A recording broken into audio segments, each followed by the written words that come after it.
السلام علیکم ورحمۃ اللہ وبرکاتہ۔ بسم اللہ الرحمن الرحیم، نحمده ونصلی علی رسوله الکریم، اما بعد فاعوذ باللہ من الشیطان الرجیم، بسم اللہ الرحمن الرحیم۔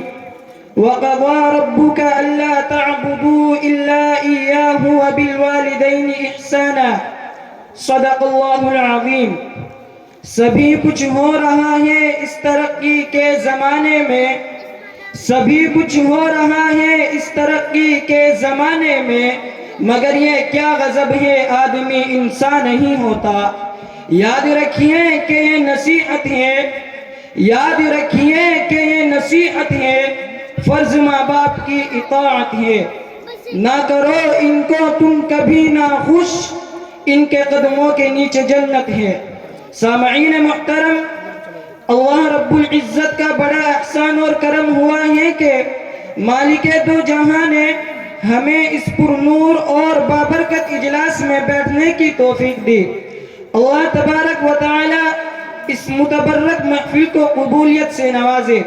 حضرات گرامی، اگر آج کے اس پرفتن دور میں ہم دنیا پر طائرانہ نظر ڈالے تو یوں محسوس ہوتا ہے کہ ہر سمت سے اپنے اپنے حقوق کے مطالبے کی صدا سنائی دیتی ہے، ہر سمت سے ظلم اور زیادتی کا دور دورہ نظر آتا ہے، ایک دوسرے کے حق کو مارتا ہوا نظر آتا ہے، ہر ایک کو دوسرے سے شکایت ہے، ریا کو بادشاہ و حاکم سے شکایت، آقا و مالک کو غلام سے شکایت، نوکر و غلام کو آقا سے شکایت۔ وہ کوئی پڑوسی کا حق ادا کرنے کے لیے تیار نہیں، اولاد والدین کا حق ادا کرنے کے لیے تیار نہیں، والدین پر ظلم اور زیادتی کے پہاڑ توڑے جا رہے ہیں، ان کی عزت و احترام کو پامال کیا جا رہا ہے، ان کے ساتھ گھناؤنی اور ناپاک حرکتیں کی جا رہی ہیں۔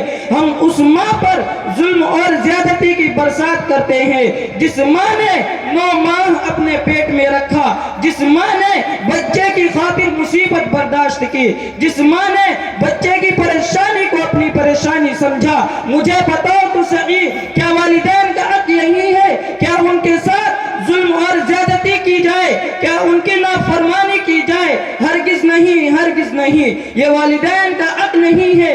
یاد رکھیں کہ اگر کوئی اپنے والدین کی عزت و احترام کو پامال کرتا ہے، ان کی نافرمانی کرتا ہے، تو وہ اپنا ٹھکانہ جہنم میں بنا لے۔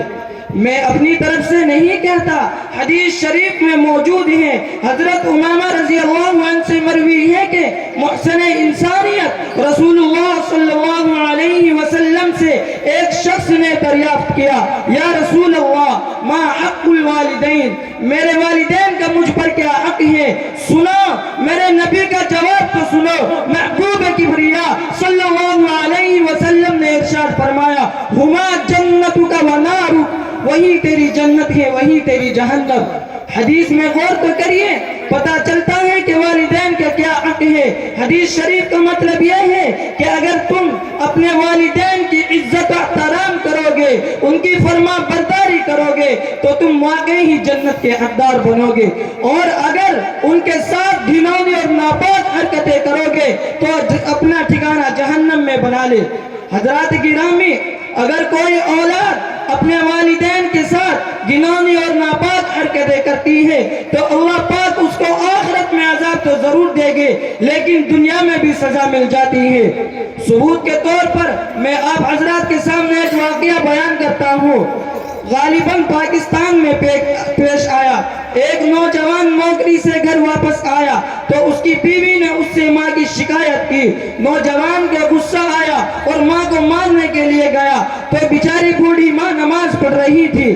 سخت دل نوجوان نے سجدے کی حالت میں ماں کی گردن پر پیر رکھا اور اس زور سے پیر رکھا کہ ماں مالک حقیقی سے جا ملی۔ اس نوجوان اور چچا زاد بھائی نے ماں کو قبر میں اتارنے کے لیے قبر تیار کی۔ پھر وہ نوجوان اور چچا زاد بھائی دونوں نے ماں کو قبر میں اتارا تو چچا زاد بھائی تو صحیح سلامت قبر سے باہر نکل گیا، لیکن اس نوجوان نے نکلنے کی کوشش کی تو قبر نے فوراً اسے دبوچ لیا۔ نوجوان دہشت زدہ ڈر کی وجہ سے چلانے لگا، بہت سارے لوگوں نے اس نوجوان کو قبر سے باہر نکالنے کے لیے ہر ممکن کوشش کی لیکن کامیاب نہ ہو سکے. بہت سارے لوگوں نے اس نوجوان کے لیے دعا بھی کی لیکن کسی کی دعا کارگر نہ ہوئی. آخر کار نوجوان تڑپ تڑپ کر مر گیا تو لوگوں نے مجبوراً اس کے اوپر مٹی ڈال دی.